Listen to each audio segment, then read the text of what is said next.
Sometimes there's feedback that has value, and sometimes there's feedback that you need to just like brush it off.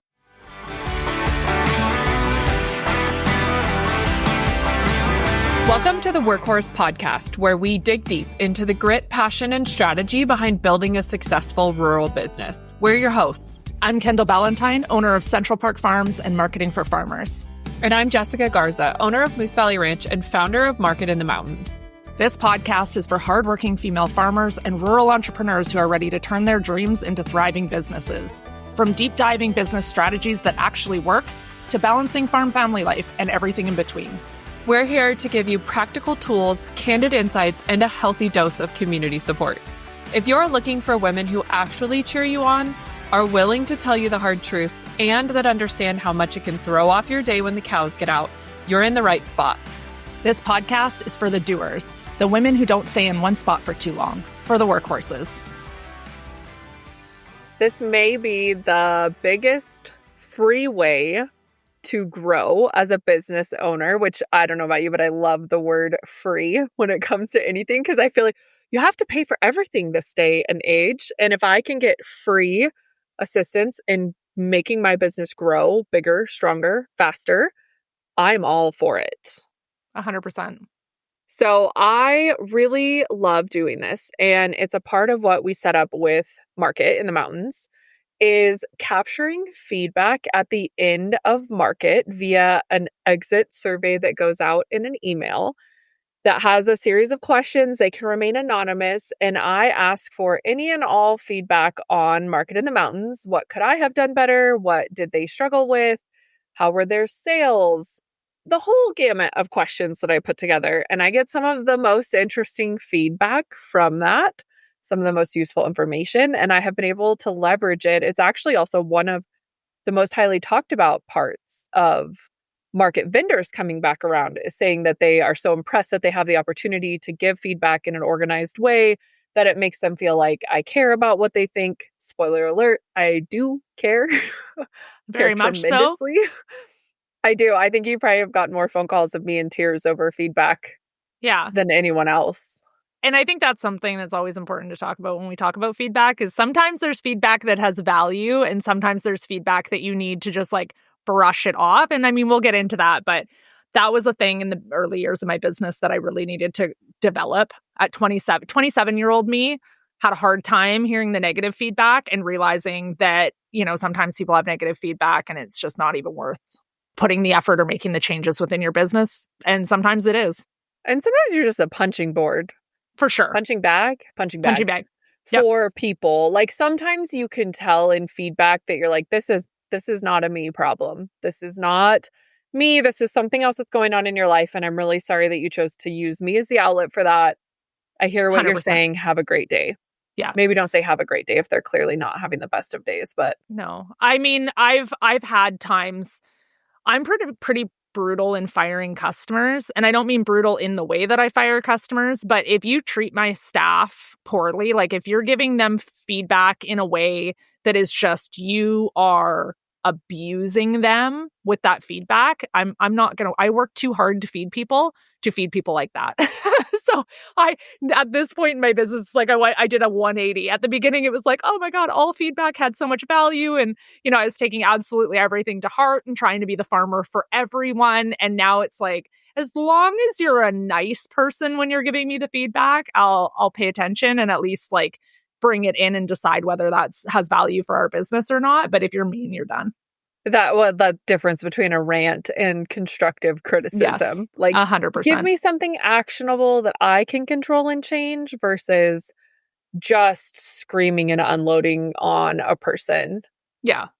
And I mean, Completely sometimes different. I get constructive feedback and it's just something I can't change. Like, despite the fact that I want to, it's just physically not possible for us to do that differently. So I also have to kind of contend with that quite a bit on the farm when somebody wants, like, you know, they want our online store to operate the way Amazon's does. And it's like, I can't make that technology happen for my business and some things like that. But feedback has been just absolutely a huge growing exercise for me. And it still is. I was doing stuff within my business based on feedback last week. Well, and I think it's been really telling to see if you're actually getting feedback. Like step one is actually getting the feedback. Are you getting feedback? If you are hearing like 100% of the time that everything is perfect, wonderful, and great, maybe you aren't asking the right questions. And I say that from a point of self reflection. I truly think there's always something we can improve on or do better. Very rarely have I ever seen a business that is running at 100%. So I I think, think, yeah, sorry. I feel like I have a successful business, but I still have feedback that I get. And I'm like, dang, I should have done that differently. Or here's something that I can make a change with. yeah, it's interesting to see who maybe just like puts their head in the sand as an ostrich Mm-hmm. and is like, everything's wonderful because I'm not hearing otherwise. And it's like, right, but you haven't even asked or searched out or tried to, you know what I mean? Like, kind For of, sure. it's that ostrich sense of it's hard to face feedback, especially when you're already exhausted by the process. Like, let's be real, by the time you bring a product or a service to light, you've already killed yourself to launch it and you've poured your blood, sweat, and tears into it. You've made hard decisions. You've worked late hours. You've really done likely the best job that you possibly know how. And so when you like launch that little baby bird out of the nest and then the first thing you get back is negative feedback, or it doesn't even have to be feedback, negative feedback, it's just feedback. It's hard to hear. It's very demoralizing. It is. And I think that if we can try to turn that around, I mean, and I'm not talking again about the mean feedback, I'm talking about the feedback that has merit and value and that there is a learning lesson in that feedback. If we can reframe that, instead of taking it and internalizing it as I did something wrong or I should have done this better, if we instead focus on the fact that we can get a learning lesson out of it to make us better, make our business stronger. I just had feedback as a business. We have a lot of new eyes on our farm right now. And for years, we've always gotten new customers in, but for years, we've had a really strong core customer base that understands our business. They've been with us for a long time. There's not a lot of education that I need to do with a lot of those people. But all of a sudden, we got a huge influx in people who had never heard about our business. They were landing on us through Google searches. They were landing on us from, somebody else sharing the link to our website.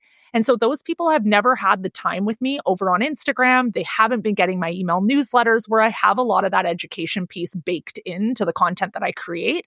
They were landing on my website for the first time, and then they were attempting to convert and have a transaction with me. And we ended up having all of these things where we've got a minimum order value of $150 for home delivery. And suddenly I was getting all these $95 orders or $75 orders for home delivery. And we were having to contact those customers and let them know, like, unfortunately, we need a $150 minimum order in order to be able to do home delivery.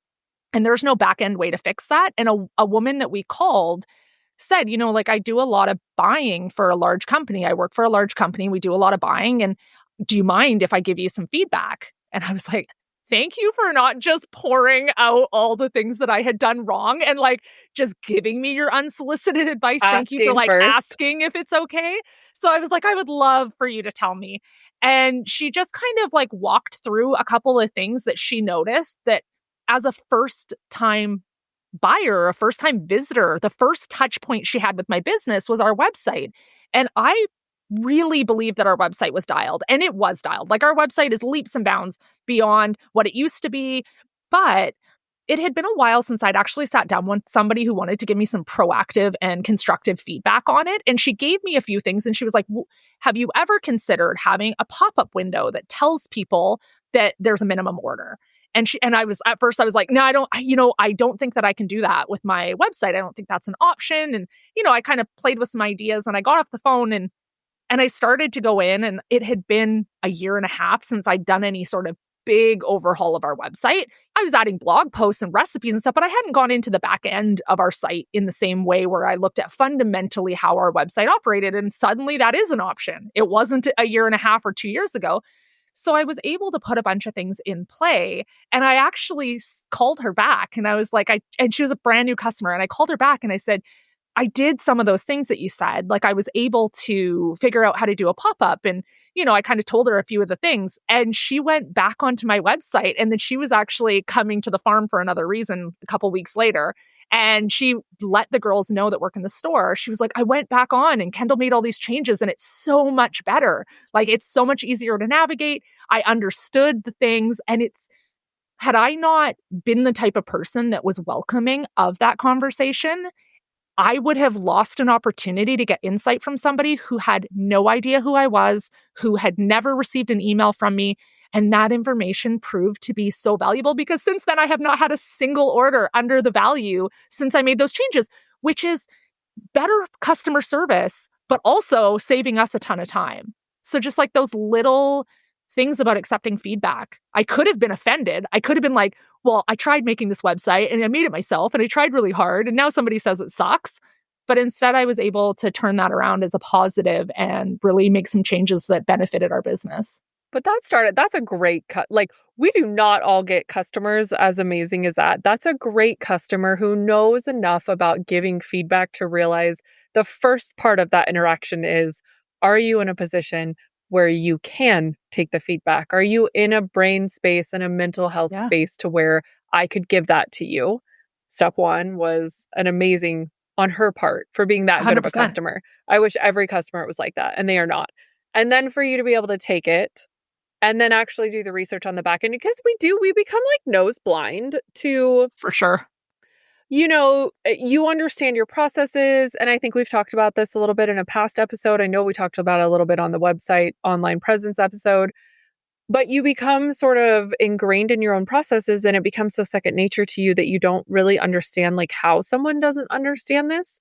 And then we also assume that people find us through social media. We're pouring so much time and effort into social media. We're assuming they're coming in and they're being exposed to us and our business through social media for some length of time before they purchase. And like you're saying, that wasn't the case. They were Googling your name, finding your website, and landing straight there without even knowing necessarily that you had an Instagram or a blog. And to have that perspective coming in, which, by the way, great job. That's awesome for your ranking and all of the good things that like someone can just Google chicken in Vancouver and you pop up. I don't know what the technical term would be that they searched for that, but that having the sort of nose blind customer walk through it. And I talk about it a little bit when we talk about processes, when you're like onboarding a client or having someone through that, but then getting that feedback about how to make it better is just, it's epic. Oh, so valuable. When she came to the farm, I said to the women in Pick and Pack in our like little farm store, I said, next time she comes back, can you please give her something for free? Like give her a roast, give her a whatever, because that information is so incredibly valuable. And it's feedback that is really hard to get because if I'm looking at it or if Jay's looking at it or somebody on our team's looking at it, like they know the process. They don't see where we have the gap in understanding. And the feedback for that for us, confusion kills conversion. And so if I'm confusing my customers and they're not understanding the process, how many people am I losing? Because that they're never confused. Tell you. They never tell me. They never try to make the transaction because they got confused. They didn't understand the process. They logged off the website. They went back to Google and searched chicken Vancouver and found the next farm on the list or butcher shop and went there. Yeah. It was really good. It was the motivation I needed though, because there's 8 million things inside our business that we need to do. And sometimes we need that motivation. And that feedback was that for me. I went in and I was like, you know what? It's been, a year and a half since I've kind of popped in and man, there were some new features that I didn't realize and things like that I was able to really take advantage of. And it's making a big impact. And yeah, I'm a huge advocate for creating a comfortable environment with customers that they're willing and able to give feedback. And I ask for feedback a lot in a lot of different ways. There's definitely a time for a formal feedback, especially I look at it as a market. The time for formal feedback is as soon after the event that I can capture it, like as soon as I can get that ready and send that email out because I want to catch those vendors before they head to the next event. Because typically, if you are a vendor at a market, you've got them stacked in back to back to back. And I don't want to ask them 3 months down the road and then them sort of confuse or, your brain just gets tired. You've been to 50 events. Who remembers what happened at which event where? I want to make sure that I capture it as soon as I can after the market is over.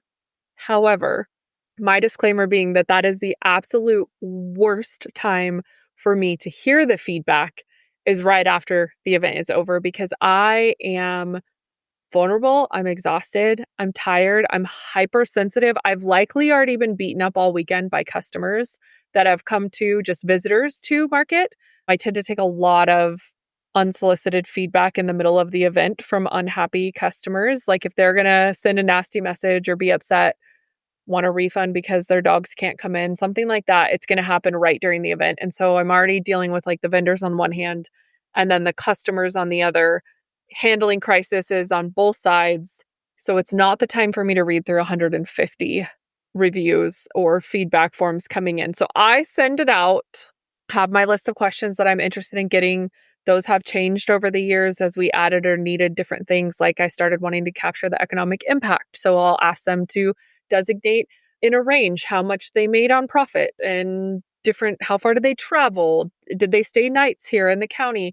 Those are all important for other reasons, but I don't go in and look at it. I do not go in and look at it for at least, I would say, 3 weeks, maybe 4 weeks, until I'm really at the point where I can read it and not want to break down. And I've had to learn that. That wasn't like a first year that I knew that.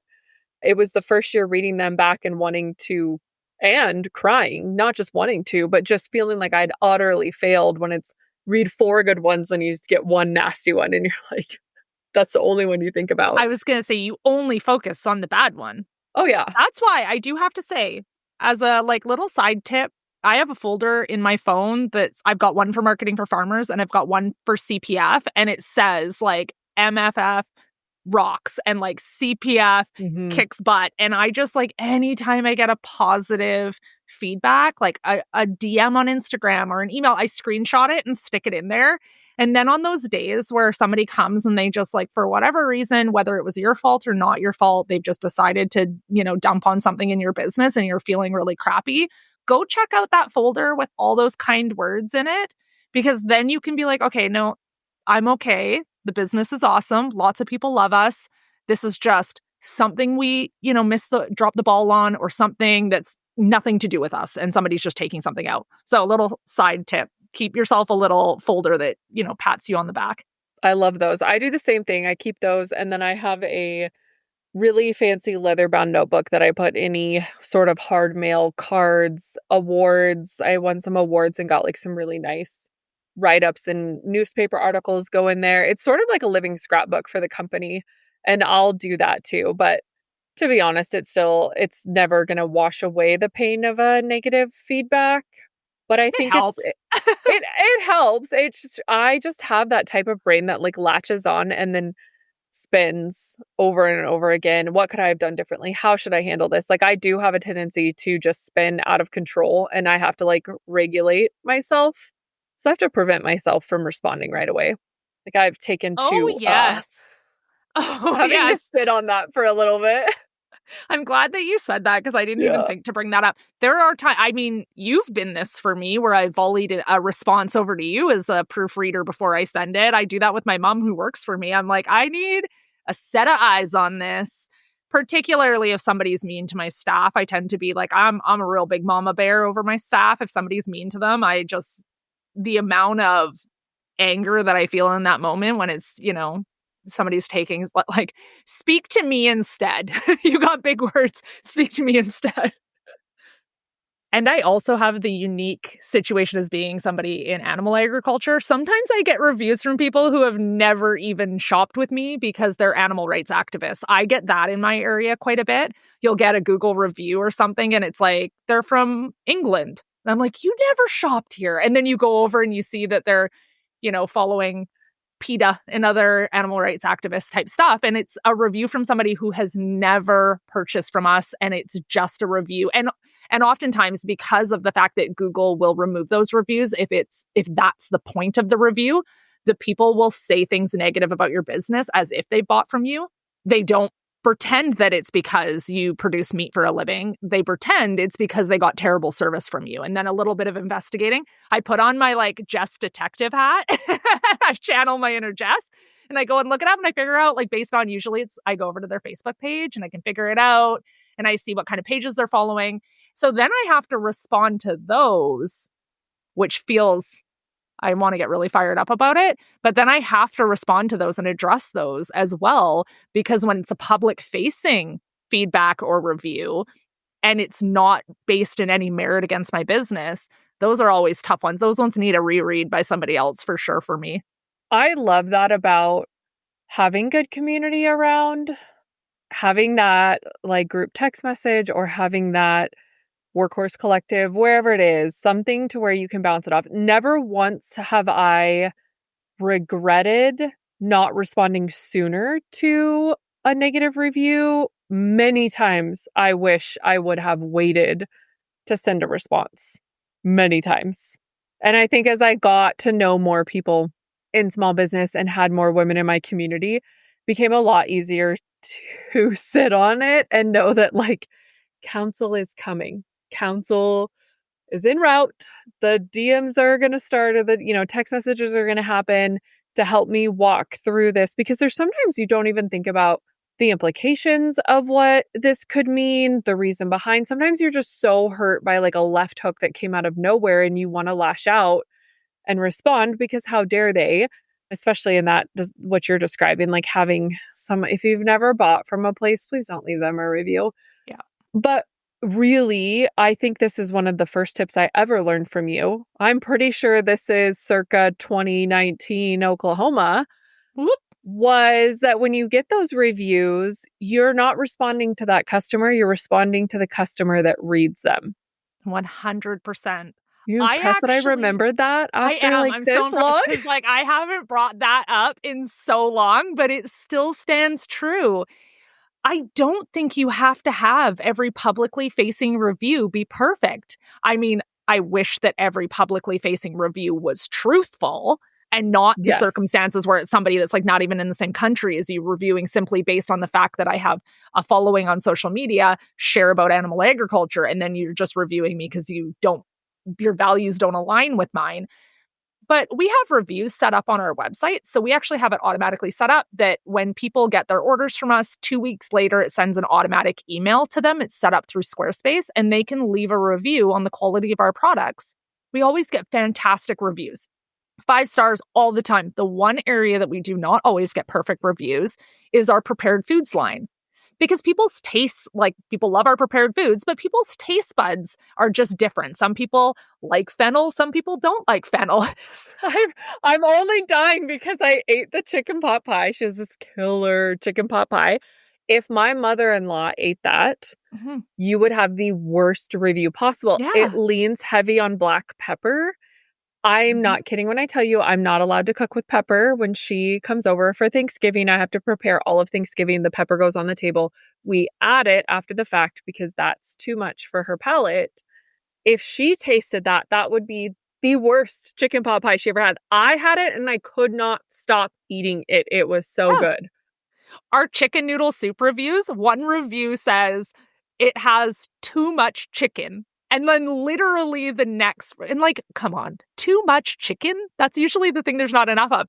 And then the next review is, I absolutely adore this chicken noodle soup. It has so much chicken. It's so valuable, like such good value. And I'm like, that is literally the same topic on both reviews, polar opposite opinions on it though. So that is the one thing that we don't always get perfect reviews on, but I'm wildly okay with that. Those publicly show up on our website. Technically, because it's Squarespace, I have the option that I can make them not visible. So if I wanted to, I could go make that review like private so that it's not publicly facing. But I leave it because if somebody thinks that they don't like a lot of chicken in their chicken noodle soup, that's helpful feedback for somebody who's trying to buy, and they're more likely to pick something else then. So not all feedback is bad, even if it's like kind of negative. It's not all bad. That's great information for somebody who's making a purchasing decision. But it is absolutely true what Jess was saying. When you get just like a nasty Google review, leaving a response isn't even, oftentimes it's not for the person who left it. When there's just like, you can tell that person's on a tear, the review that the response that I leave as a business is always wildly professional. And for example, in the case of the person from England who left me a really bad Google review, I responded saying very professionally something along the lines of, I've checked my system and I don't have any past experience with anyone with your name. We pride ourselves on our customer service and making sure that we're delivering the best we can. We would love to resolve any problems that you have. I am a little confused though, because you are based in a different country than I am. And based on looking, I kind of like Oh spun yeah, it as you like, add it all I in. did. I like did a little Yeah. spin. Like, I've noticed based on your other reviews that it seems that you don't agree with animal agriculture. So I feel like that might be the case of the review. But if that's not the case and you were here in Canada and you bought from me, I would love to make it right. We always stand by our products and our customer service. Reach out to me at, because my contact information's on my website anyways. So if Right. they want to call me and leave me a snarly voicemail, they're going to anyways. And then I leave my information. That is not for that person over in England who is never buying my product. That is for the people who read it and think maybe there was bad customer service happening. And they're looking at that and they're seeing a professional business owner who didn't go low, didn't give a like snarly response back, and then just was like, we stand by our product, we will make it right. But I don't have any experience working with you or, selling to you. Bring me your receipt. Bring me your receipt and I'll give you a refund. Like, it's such a nice way. I think it's crazy though. And I should have done a better job in the intro. Welcome to beginner podcasting.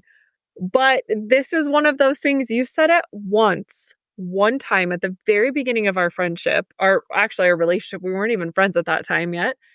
And that has stuck with me every time, is that you're answering it for the person reading it, not the person who left it.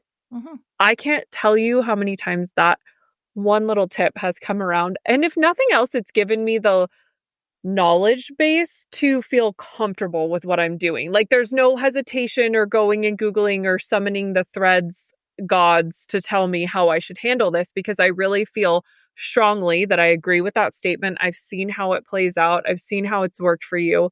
And it's like that one little nugget that you shared gets to continue to like play again in my business. And I just feel like that's the whole point of this podcast. That's the whole point of starting this, is like in these conversations with women, you never know when it's like a one-liner that is just going to stick with you. I don't know. I'm going to not get emotional. We decided we're not celebrating this one because it's not episode 10 yet. I brought champagne. Kendall, if this just let us give you a human moment really quick. We were having a hard conversation before we sat down to record it. We split for snacks to come back and sit down. Kendall came in ready to celebrate episode 10, and it was episode 9.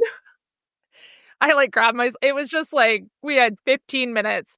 I poured myself, because in episode 7, I believe it was, we were going to celebrate episode 10 with champagne. Yeah. And so I went and got myself some cheese sticks, like kids peel cheese, ate a couple of those with, part of a glass of champagne. And it was not a nice charcuterie cheese board. It was just some peel mozzarella cheese. Make you whatever. Jealous. If you follow me at all on Instagram lately, you've seen my love of Cougar Gold cheese. If you don't know what I'm talking about, feel free to pop over and send me a DM. I absolutely love this cheese, and I have a whole chunk of it sitting on a plate with me right now. Oh, I'm really it's my excited. favorite. I'm really excited that you're going to buy it for me this week. I am. If you just need something funny to look at, Google Cougar Gold cheese from WSU. It's in a can. It looks like it should be some sort of nasty nacho cheese. That's what I got a bunch of DMs. Like, people that have watched me open the can I took to Canada to visit Kendall were like, wait, what? That's a hard white cheddar cheese. It looks like it in the can. It looks like it's going to be like that pourable cheap nacho cheese you see at the gas stations where they keep it warm in the little dispenser. It is not that at all. It's award-winning cheese, and it's when very you told good. Me you were taking a special trip out of the way you needed to go to stop to get canned cheese, I thought you were bringing me aerosol cheese, and I was like cheese like whiz? spray cheese. I was like, she is bringing me aerosol canned cheese. This is so disgusting. What am I gonna say? But then I was so pleasantly surprised, and it's like expensive. It's bougie. It's big though. It's a big can. It is, anyways, but it's not cheap. What I pictured in my head was aerosol canned cheese. I should go leave them a review on their great cheese. The fact that this cheese has interwoven in DMs and podcasts and stories, and it's the story of the cheese. Yeah. That's entertaining. So that was not the kind of cheese I had. I had mozzarella string cheese. Okay. Back on track. Focusing. Talking about reviews.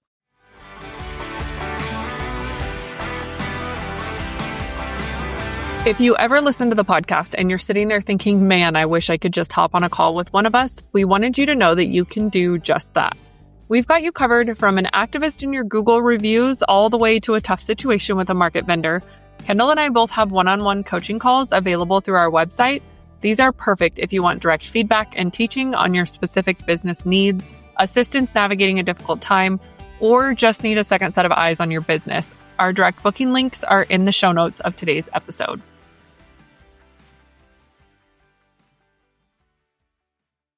If you didn't know, that's a great point, though. You just hit on a great point.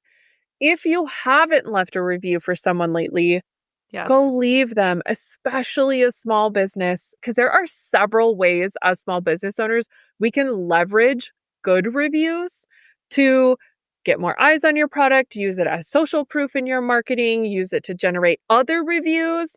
Because when people see that, and this is how I love in my stories talking about things. If you want reviews on a product or a service, I guess it could be either one.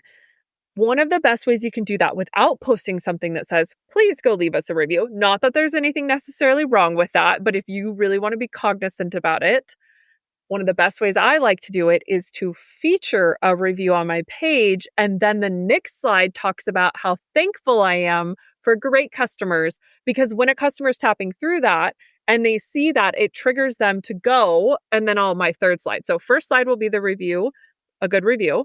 Second slide will say, thank you to customers like that are doing a great thing by leaving me a review. It means the world. This is the sort of stuff that small businesses, live and die by. And then the third one will say, if you'd like to leave your own review, here's where you can go to do it. And that's not me asking, that's me showing them that someone else has done it, triggering that thought process for that customer, and then sending them right there. They're priceless. For sure. And I've been trying to incorporate them more lately.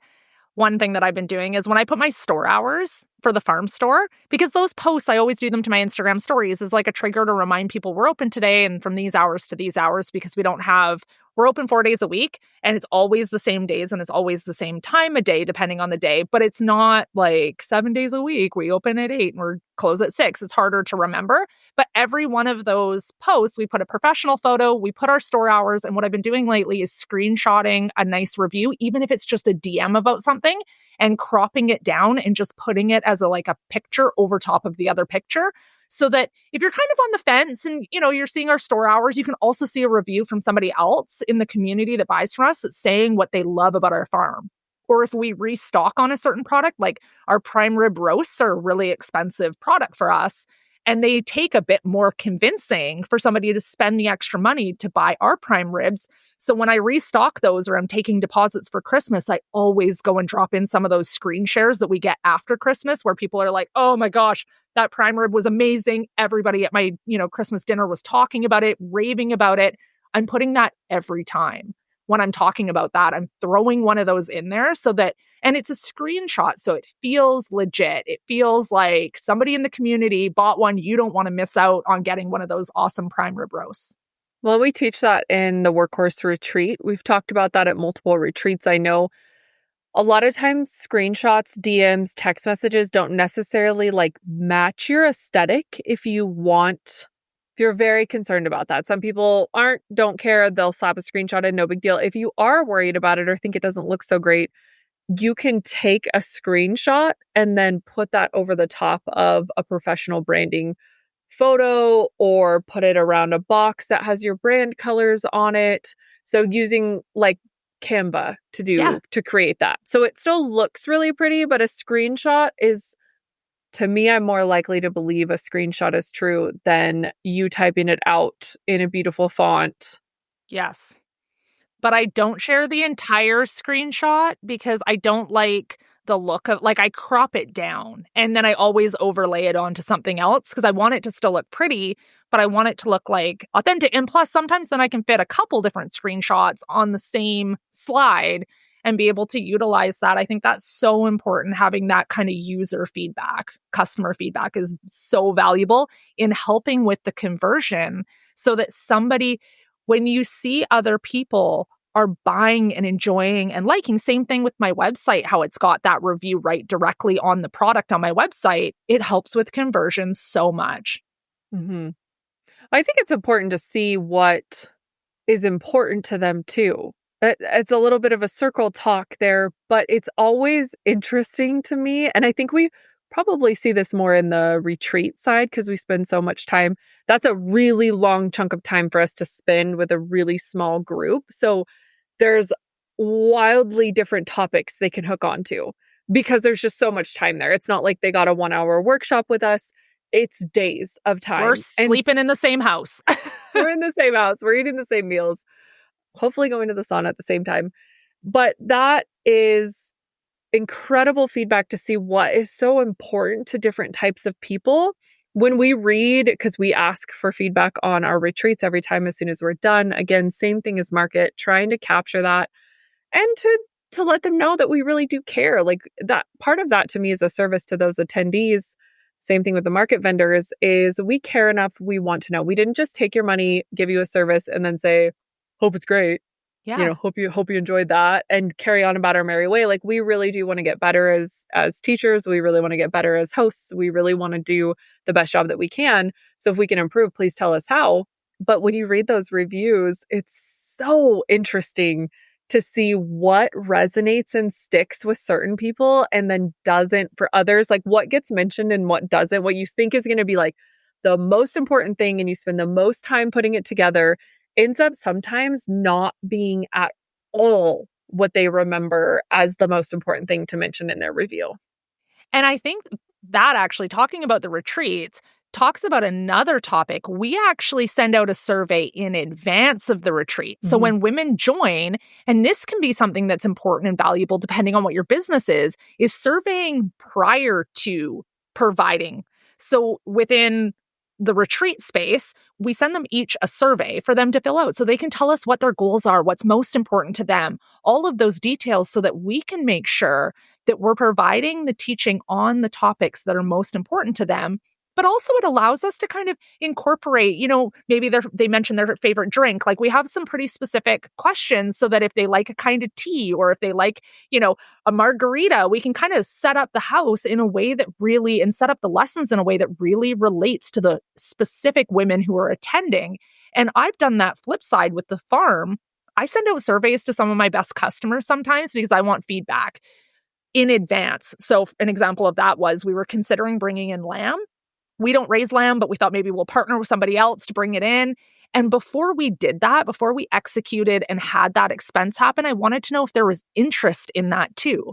So sometimes the feedback seeking can be helping you decide whether you even want to diversify into something. Maybe you're considering doing events, but you want to make sure people are interested in, or you're going to host a workshop. You can seek feedback in the form of a survey before that even happens, before you've even decided to invest your time, effort, and money, or to make what you're planning to offer even better for those who are joining you. And that doesn't have to be I think you hear the word survey. It doesn't have to be a traditional email survey out. That can be as simple as a poll in your stories. That can be as simple as launching a little landing page. Click here if you're interested on Flowdesk. There's a ton of different ways you can sort of gauge interest prior to something happening. So don't get, I just tend to focus in on the word survey. My brain goes immediately to a Long formal, form. Yeah. yeah, 5 questions. This will take you 3 minutes. Will you complete the survey at the beginning of the call? And I hate that. And it doesn't have to be like that. What I love is doing the Flowdesk thing, like you mentioned. I do that a lot because the reason I like the Flowdesk is you're getting them to sign up for that segment so that later, if you launch the event, for example, say you were doing long table events and you wanted to do a long table dinner on your farm, you could ask people, hey, like head over there and join the waitlist and see if you're interested. Well, now you've got a group of people who are more invested than a poll on Instagram that, they might not even be in your area and somebody's just putting, a yes or a no for the sake of a yes or no. They're heading over to Flowdesk and they're actually signing up for the wait list. But then you have people to target your marketing to in advance, which is super cool. I just used this for the dome. Well, I've been using it. So we knew we were constructing the geodome. We knew people were going to see it at market because it was under construction. We knew just content. Like I share stuff and then people send me DMs. So rather than getting flooded in answering questions about DMs, I just had a slide ready to go whenever I would share like, oh, we're down building the platform, or oh, we put together the stairs, or oh, we set up the hot tub. There would always be a slide that followed that with, if you're interested in hearing about when the Geodome opens for you to be able to stay at it, click here to join the waitlist. And as I was working through, we're getting to work with some university students right now in their entrepreneurship course. They're focusing in on pricing models for the Geodome, and they were trying to estimate number of stays for their revenue generating spreadsheet that they had created. And they had 5 stays. So the first year, I think they estimated 5 stays at 2 nights each. That's so, it. Just 5 stays total, not 5 Yep. stays a month? Nope, 5 stays for the year. It's a seasonal Good luck thing. We paying knew that. back. We covered that it was seasonal. Well, and that's what I said. I told them, I go, but there's this, have you guys ever seen email marketing on the back end? They're like, no. I'm like, cool, let me show you. Let me screen share with you really quick. And I want to show you what we've been doing in the entire time since I've started talking about this pretty much. I said, let me show you this. And I pulled up my Flowdesk on the back end and showed them the segments. And there's one specifically for Market in the Mountains. And then there's one from just in general that I use the link for a lot. And I was able to show them how many people had actually gone in and entered their email or clicked a link to join, which is a pretty big action to take. You've not only ingested the content, but now you're like taking action into doing that. And I said, so based on what you see here, would you like to adjust your estimated revenue for the first year? And they were like, oh yeah. Yeah. Yeah. There's a lot more interest here than we thought. And I said, yeah, this is great research that we can do. And it is a form of feedback. It's pre-survey feedback. Yeah, it's like a pre-survey. It's getting feedback on whether there's even interest in such a thing.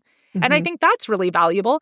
And I think when it comes to that feedback, whether it's surveys or the things that we're talking about, screenshotting, from a marketing standpoint, learning what your customer says about your business in that feedback becomes something that you can use in your marketing messaging. If you notice everybody, for me with Ranch Club, our monthly meat subscription, when everybody's talking about convenience and that word is popping up all the time in this, I love Ranch Club. It's so convenient. I love getting to, not know what I'm getting. I always love the surprise. When I start hearing the same words or the same feedback over and over, I know that that's something that my customer values. So then when I go launch Ranch Club again, I make sure I'm incorporating that type of language in the marketing message because I know that's resonating and that's something that my customer or potential customer is putting value on. So I want to use the same language that they use back to them.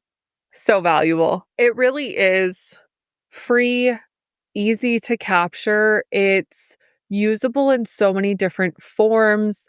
You can put them on your website, social media. You can put it in flyers. You could put it on product descriptions. You can use it to improve things. You can use it to cull things. Like maybe you're getting feedback about something you thought was really great and it is not resonating. It's not working.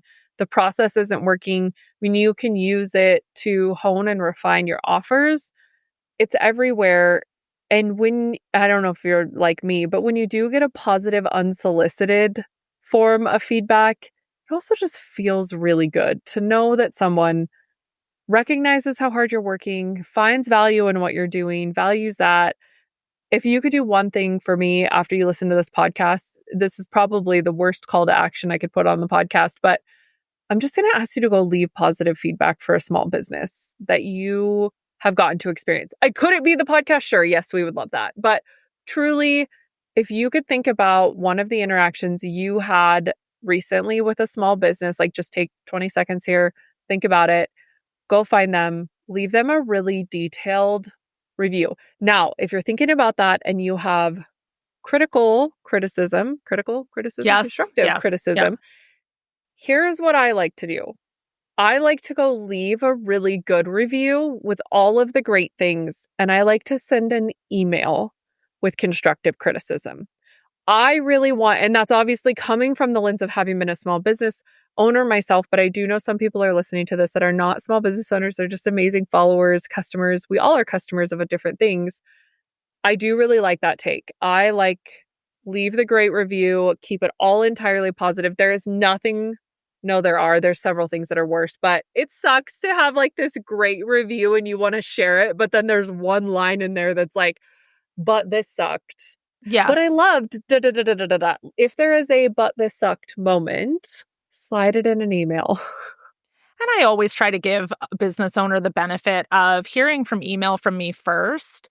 And if they don't fix that, like if they are just actually a cruddy company and I've sent them the email and then yes, of course, public review, no problem. But I always try to give a business owner the benefit of a private feedback or critique if it's negative first, and then see where that lands. Because it might be as easy as, when somebody gives me feedback about something, I'm like, no problem. Let's refund you. We got this. Yeah. And then they're so happy. And it's how I was able to act on the negative review. But if we just go public with it straight out the gate, it can really impact them when it's something that's so easy to fix. And on the flip side of that, sometimes you will do everything right to make it right with your customer and they will still not be happy. And if you have experienced that yourself as a business owner, you know how demoralizing that can be when you're just like, man, now I'm out money and I'm out the time, the back and forth to agree on this is how we're going to make it right. And then they still leave you with that parting shot. Just know you're not alone. You did your best and now shake it off. Thank you for listening to this episode. We know there are only so many hours in the day, so we're honored you choose to spend some of your time with us. If you're one of the many rural women entrepreneurs who are struggling to find true community and step-by-step support that actually moves the needle in your business, join our signature group coaching program, the Workhorse Collective. You can find more information in the show notes of today's episode. Together, we've set out to support and connect with women in rural business. If you found this episode valuable, we'd love it if you'd share with another woman in your circle. It would also be incredibly helpful if you would take a moment to leave a review wherever you listen to your podcasts. Don't forget to subscribe so you don't miss future episodes, and we'll catch you next time on the Workhorse Podcast.